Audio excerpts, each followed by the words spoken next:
I'm Niki Aktipis. I'm Katie Lorik. So we are going to talk about Bloom's taxonomy today, um, correct? Yes. And I'm trying to think about his first name. I wrote it down. It is Benjamin. Benjamin Bloom. Yes, what a good name. His Yeah. parents were on top of it. Uh, so I figured we could talk a little bit about what Bloom was up to, and how it fits into our own classrooms. I know your experience is going to be it's going to be a lot different, considering how do you integrate that, any learning theory into physical education. It's hard. So just, I guess, to give a little overview just for people listening, Bloom's taxonomy has six stages. It's kind of made as a pyramid.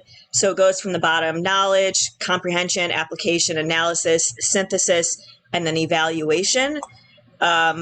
I know in the science classroom, this is really easy to do when we're organizing questions for assessments or whatever. How do you do that, or how would you go about that for your classes? Right. Yeah. So I was thinking about this morning, and I guess I think it's really hard to get us into the higher thinking ones. So the top three. I think a lot of it we're staying in the lower, knowledge, comprehension, application. So just, I guess, having them make sure they, know what they're doing, that they understand what they're doing, and then they apply it. I mean, those are the three things to PE. I mean, maybe we could come up with a project, and maybe they have to dive into the history or something more to make sure that they're we're thinking more. But I think those top three, the higher thinking, are really hard to get involved into PE. So that's a big struggle, I think, because when coming up with lesson plans, I look at all the different verbs involved with Bloom's taxonomy, and I'm like, I don't even know. I don't even know how to get up to there, because a lot of it's demonstrating, and that's all we need them to master. So I don't know how to get to that higher thinking. Yeah, I mean, it's interesting to have to think about, because there obviously has to be a way, right? Because, we're not, I mean, I don't personally want to reinvent the wheel, because that would be terrible. But somebody somewhere has had to work in Bloom's taxonomy into their physical education classes. And I guess, I was trying to think from your perspective and think of my own personal experiences of when I had to take PE or whatever. And we had, I think at some point they tried to make us write papers about different sports and really get into the history like you were talking about. But I was thinking for evaluation, and I don't know if this would fit in quite completely. So if you do upper level PE classes, like weightlifting or whatever, maybe you could partner them up into groups and be like, okay, well, you practice this very specific routine or create it, and then you explain to me what muscle groups or whatever is working out, and then critique your counterparts' usage of those techniques. I'm not sure if that would really try to cover those top three. And it sounds like that's what you were thinking about already. Right.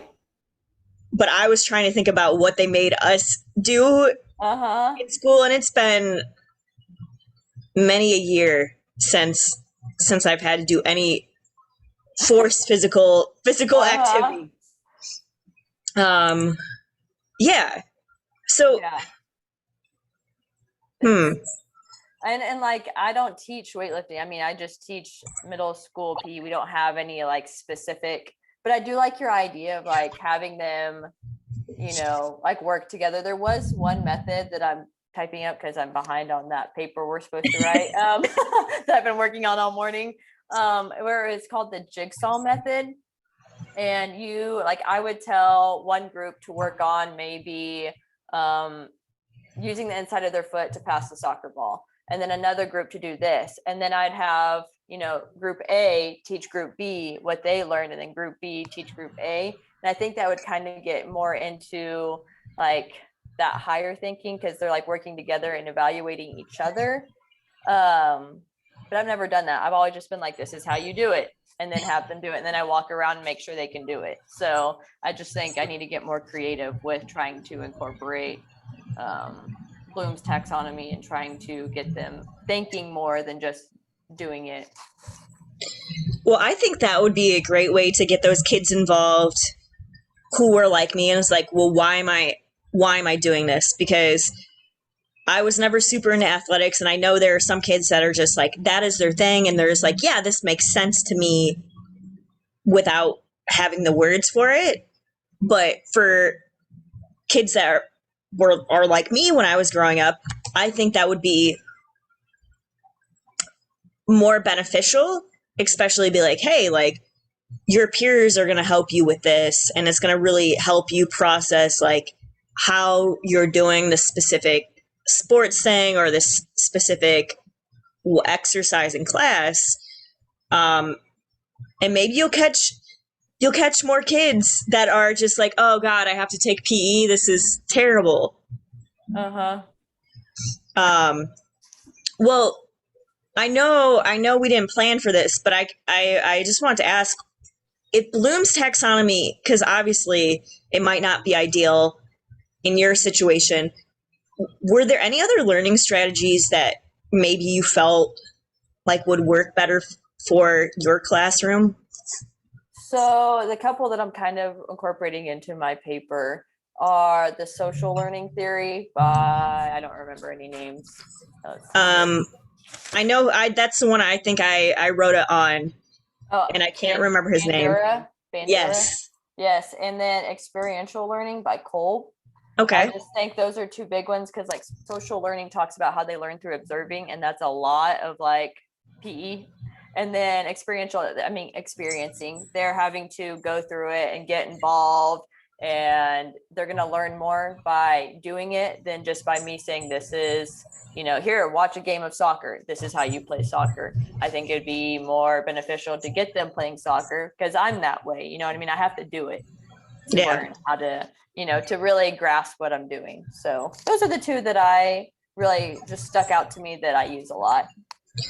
Well, I know, so speaking of that paper, I know like one section it talks about,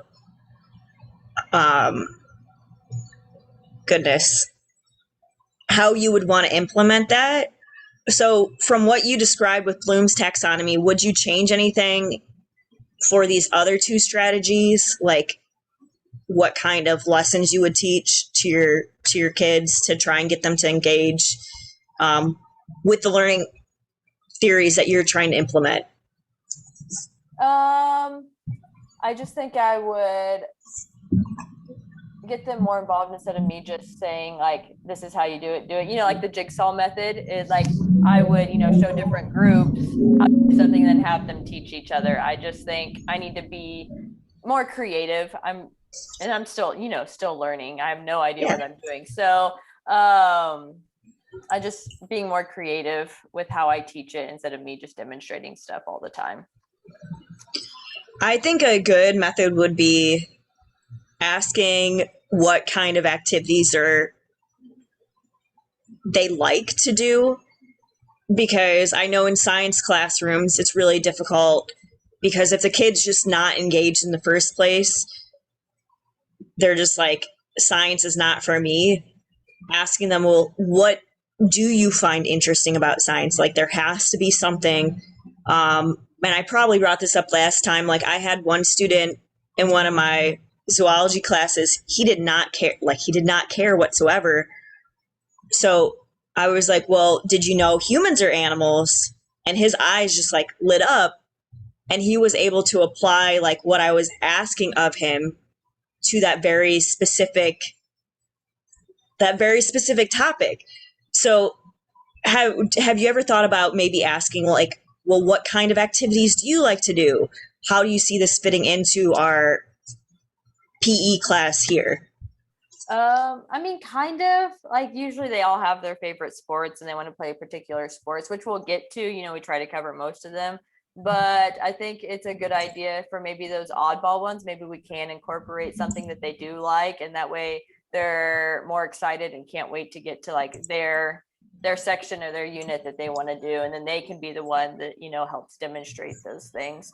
But for the most part, I think we cover a lot of the top activities. But I mean, you do get the ones that are not do not like PE, and so I need to find out a way to get them, I guess, involved. And I just never really thought about that.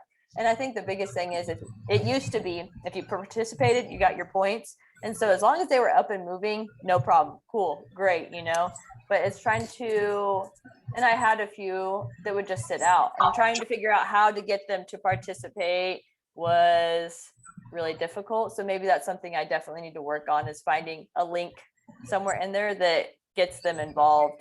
So yeah, I think it's just getting to know them and asking them those types of questions so that I can get them involved. I think it's going to be easier this year, hopefully. Yes, getting to know them quicker and having all year, hopefully. Hopefully, fingers crossed if everybody does what they're supposed to be up to. I feel like I had other questions. I'm trying to think. So, since I know we said we were going to talk about Bloom's taxonomy, but it feels like it's just a natural transition into talking about social learning theory instead, because we both, well, you're writing about it and I wrote about it. I finished my stuff last night, so I get it. So what drew you to social learning theory instead of a different learning theory?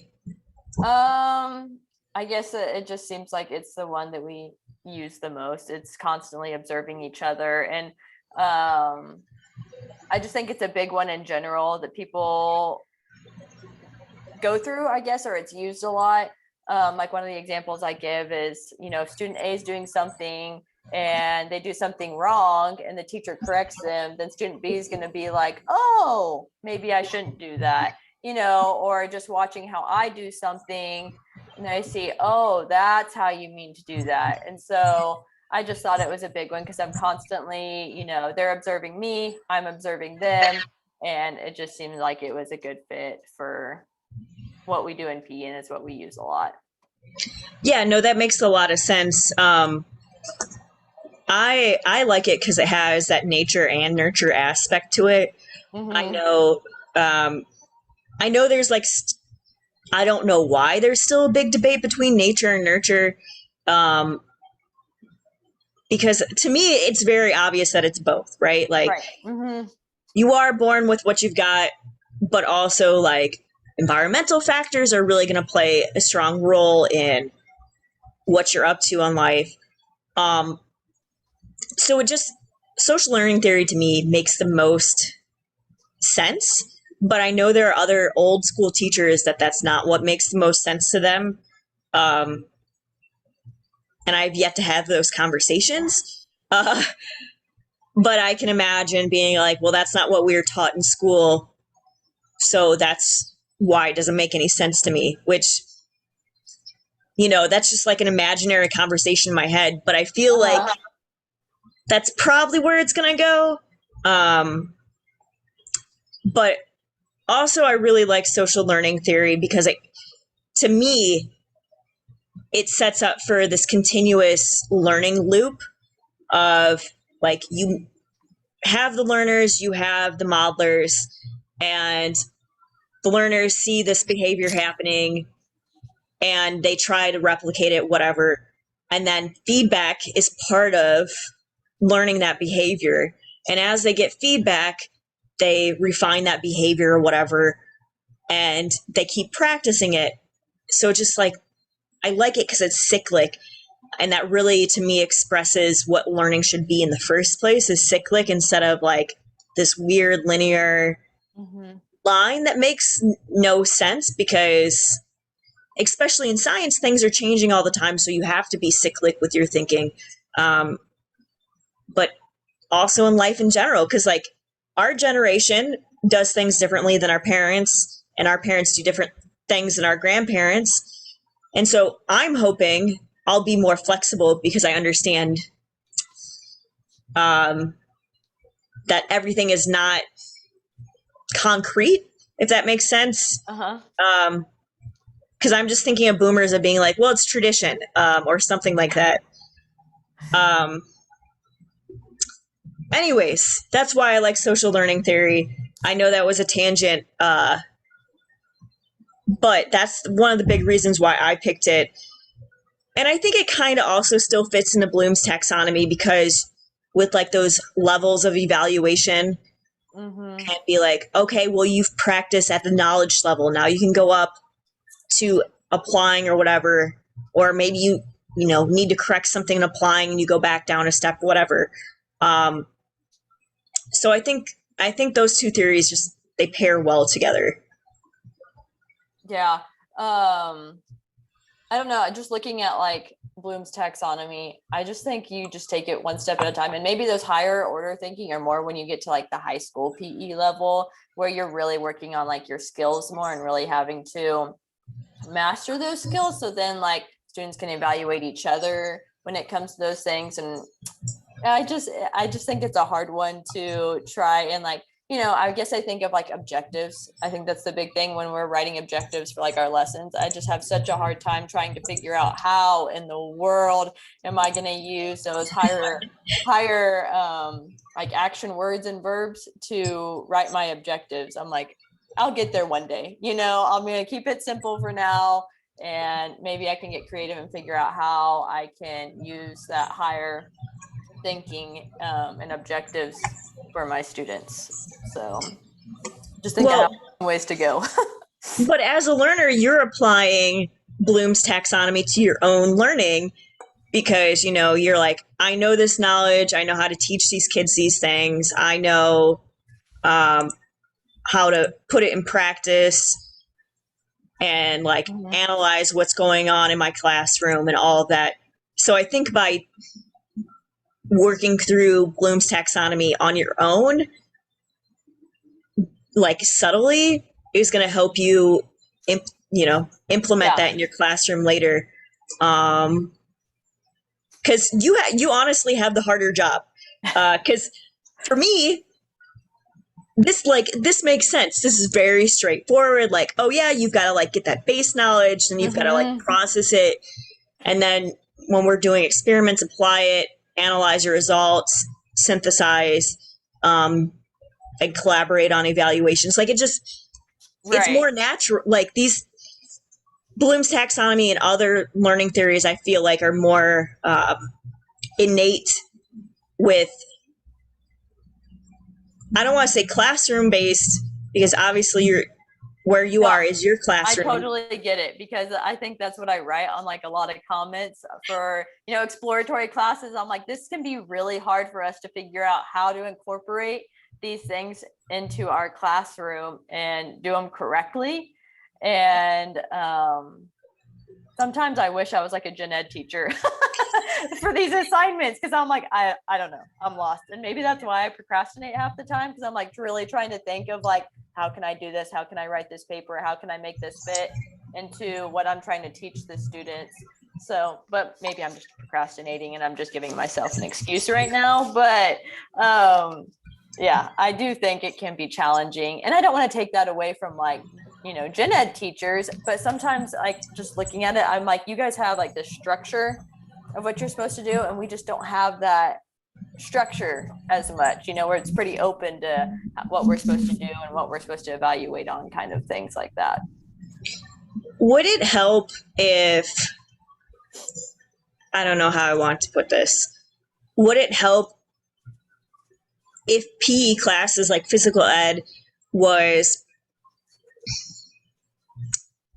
more, I don't want to say literature based, but like has an element of like was required, like, okay, well, you have to learn the mechanics of like your body through words. It has changed a lot. So instead of just being participation and being an A through F scale, we're now on a 0 through 4. And we're doing, I'm blanking on me what it's called right now. But like they do have to master these skills. So like a 3 is technically an A, and they have to show me that they can accomplish that. So it's been a big change because that was just implemented into the middle school level last year, which was hard because they have to show that, but they were all remote. So, I mean, I'm like, okay. So it's definitely changing, and some people are struggling with it more than others on trying to make sure that the student is mastering that skill. So I think that's where kind of Bloom's taxonomy is coming into play, because now they're having to show, to get a 4, they're having to help other peers. And that's how they can get a 4, which is like an A+++, that they can help a peer master that skill as well, instead of me helping somebody else. So it's kind of coming into play. It's just getting used to it, and PE not being a participation class anymore. Yeah, I actually like that setup, because like I said earlier, I'm one of those people. I'm like, well, I want to know what's happening, like what muscle groups, or what, like, is this cardio versus whatever else. And that helps me get excited about, be like, oh, okay, well, I understand this now. I guess this is more of a curiosity question, but at the middle school level, do you all have to teach health as well? Because I'm pretty sure I remember back in the day, my PE teachers also taught health. Yes. So I got moved schools for this coming school year, and the school I'm going to be at is actually piloting health for middle school. So we are trying. They noticed a gap in between like elementary and high school, and at the high school level, they just didn't know what they needed to know. And so I will be teaching health this year, and I'm not sure how I feel about teaching from a textbook. So I'm just gonna take that one day at a time, and once we get back, talk to my other PE teachers and see how they're going to do it, and kind of go from there. But yeah, it should be interesting. I think you could do a lot with integrating the two together.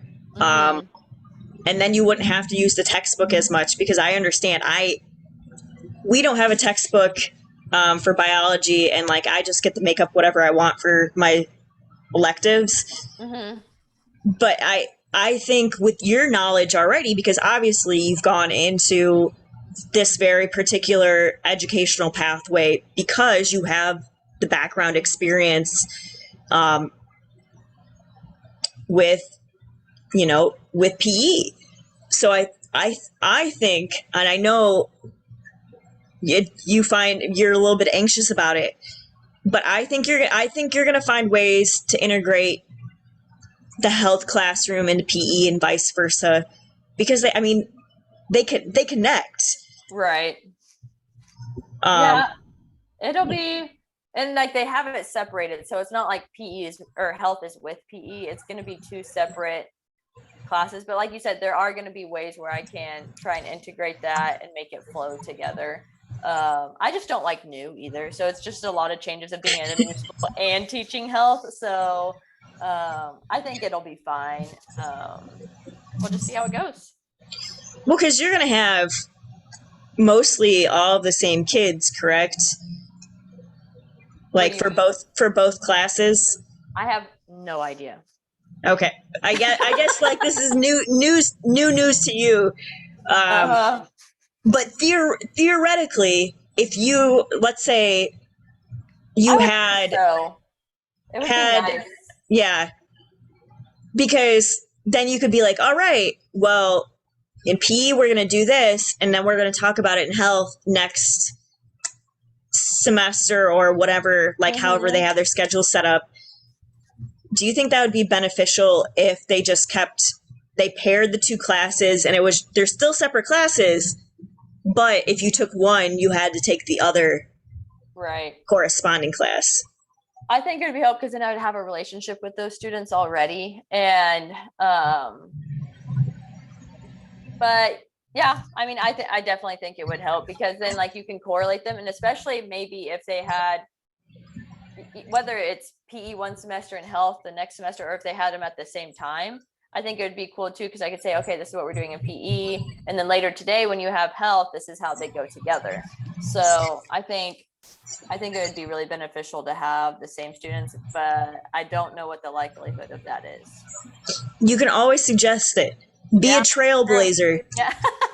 No, That's I'm yeah. serious because um like I was saying earlier, sometimes with like veteran teachers, they don't think about those things because they've been doing it so long, which is great. They have the experience, but they don't open themselves up to like making those connections. And I think if you were to bring that idea in, Mm-hmm. maybe you could pilot that too and see how it Right. works out.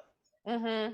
Yeah, I'll have to sit down and talk to them and see what they think, and see what my coworkers think of that as well. And so Well, I think we are about done here, and I appreciate you being just as awake as I am because I woke up maybe a couple hours ago and I'm still hazy. uh-huh. So, Well, the dog woke me up. He needed to go outside, so I've been up since like 7-ish. oh well, That's sleeping in for me. So you still have an excuse in my. It's summer, you're allowed to uh-huh. be you're allowed to be out of it. It's all good. Yep. Well, I'm gonna hit pause or hit stop recording. Yeah.